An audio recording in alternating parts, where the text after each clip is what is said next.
Iranian drones attacked Israel and IDF shot down 2. Russian media report that Hamas has begun using Iranian drones to carry out attacks on cities in Israel. According to Aviapro, the Hamas political military movement used strike drones, including kamikaze drones. According to the Israeli media Jerusalem Post, Hamas has Shahab drones, which Iran has developed based on the Iranian Ababil drone.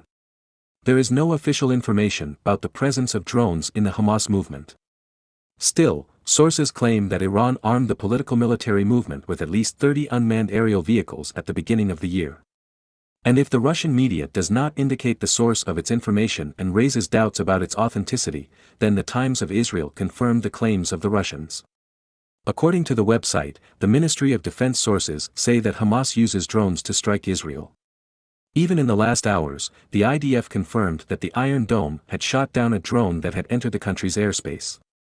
We remind you that yesterday, an Israeli F-16 shot down another drone, which was supposed to be a kamikaze drone.